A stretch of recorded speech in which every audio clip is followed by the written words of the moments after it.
आज की कहानी है अस्तित्व। पुराने समय की बात है। गंगा नदी के तट पर एक सुंदर सा आश्रम था।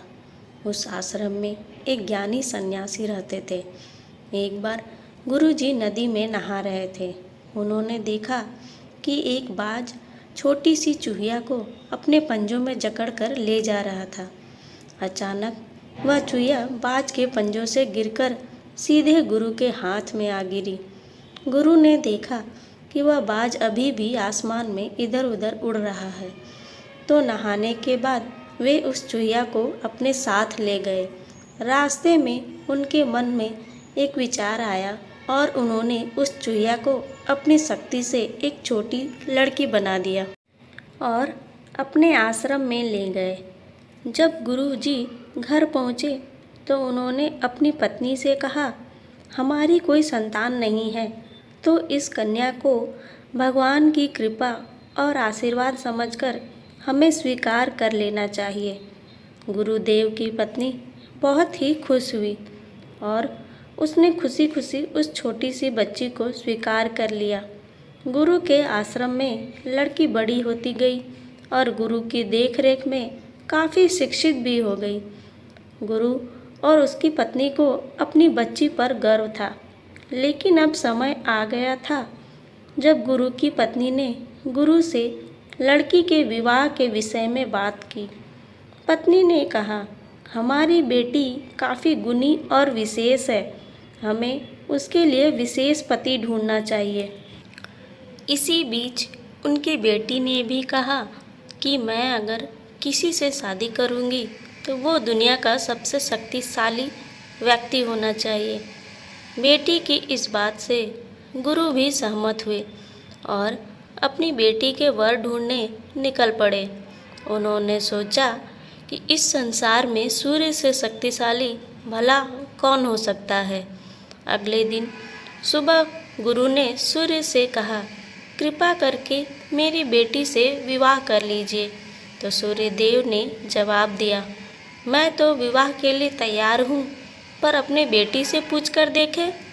जब गुरु ने अपनी बेटी से पूछा तो उसने विवाह के लिए मना कर दिया और कहा, पिताजी, सूर्य तो पूरी दुनिया को रोशनी देते हैं, पर वह तो बहुत गर्म है, जो भी उनके पास जाता है भस्म हो जाता है। यह सुनते ही सूर्य ने सलाह दी और कहा, गुरुजी, आप बादलों के पास जाइए, वह मुझसे भी ताकतवर है, वो मेरी रोशनी को भी रोक सकते हैं।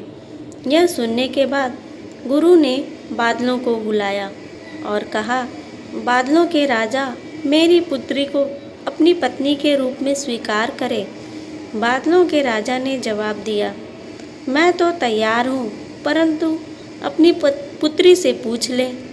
बेटी ने दोबारा विवाह के लिए मना कर दिया और कहा, बादलों का राजा अंधकार है, गीला और ठंडा भी है, मेरे लिए पिताजी कोई अच्छा सही पति चुनिए।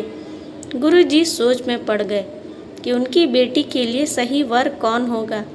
तभी बादलों के राजा ने सलाह दिया कि तूफान के राजा के पास जाइए, वो मुझसे भी ज़्यादा ताकतवर है, क्योंकि वो जहाँ चाहे मुझे उड़ा कर ले जा सकता है। यह सुनते ही गुरुजी ने अपनी शक्ति से तूफान के राजा को बुलाया और तूफान के राजा प्रकट हुए। गुरुजी उनसे बोले, क्या आप मेरी बेटी से विवाह करेंगे? यह सुनने पर तूफान के राजा ने भी जवाब में कहा, मैं तो तैयार हूँ, क्या आपकी बेटी मुझसे विवाह करेगी? बेटी ने फिर मना कर दिया और कहा, तूफान के राजा तो बहुत तेज हैं और जीवन में कभी भी एक जगह स्थिर नहीं रहते और अपनी दिशा भी बदलते रहते हैं। यह सुनते ही तूफान के राजा ने कहा, क्यों ना आप पर्वतों के राजा के पास जाएं, वो मुझे भी रोकने की शक्ति रखते हैं। यह सुनते ही गुरु ने अपनी शक्ति से पर्वत को बुलाया। जब वे प्रकट हुए तो गुरु ने दोबारा वही प्रश्न किया जो सबसे उन्होंने पूछा था, क्या आप मेरी बेटी से विवाह करेंगे? पर्वत राजा ने कहा, मैं तो राजी हूँ, आपकी बेटी से विवाह करने के लिए। एक बार अपनी बेटी से भी पूछ लीजिए। बेटी ने पर्वत राजा से भी विवाह करने से मना कर दिया और कहा, मैं पर्वत राजा से विवाह करना नहीं चाहती क्योंकि ये बहुत ही कठोर हैं और अस्थायी भी। गुरु चिंतित होकर सोचने लगे, पर्वत राजा से भी अच्छा वर उनकी बेटी के लिए कौन हो सकता है। सोच में पड़ते देख पर्वत राजा ने सलाह दिया, क्यों ना आप चूहों के राजा से पूछें, वो तो मुझसे भी ज़्यादा बेहतर है क्योंकि इतना मजबूत होने पर भी वो मेरे शरीर पर छेद कर सकते हैं। यह सुनने पर गुरु ने जल्दी से अपनी शक्ति से चूहों के राजा को बुलाया। जब चूहों का राजा आया तो गुरु के सवाल करने पर उसने विवाह के लिए हाँ कर दिया और कहा, मैं तो तैयार हूँ, आप अपनी बेटी से एक बार पूछ लें। जब गुरु ने अपनी बेटी को चूहों के राजा से मिलाया तो वो उन्हें पसंद आया और उसने शर्माते हुए विवाह के लिए हाँ कर दिया। यह जानकर गुरु बहुत खुश हुआ और उसने अपनी बेटी को अपनी शक्ति से चूहिया के रूप में बदल दिया और दोनों का विवाह करा दिया। दोस्तों, इस कहानी से हमें यह सीख मिलती है कि हम अपने अस्तित्व और किस्मत से जुड़ी चीज़ों को खुद से कभी भी अलग नहीं कर सकते क्योंकि वो हमारे जन्म से हैं और हमारे खून में हैं। आशा करती हूँ आपको मेरी ये प्यारी सी कहानी पसंद आई होगी। धन्यवाद।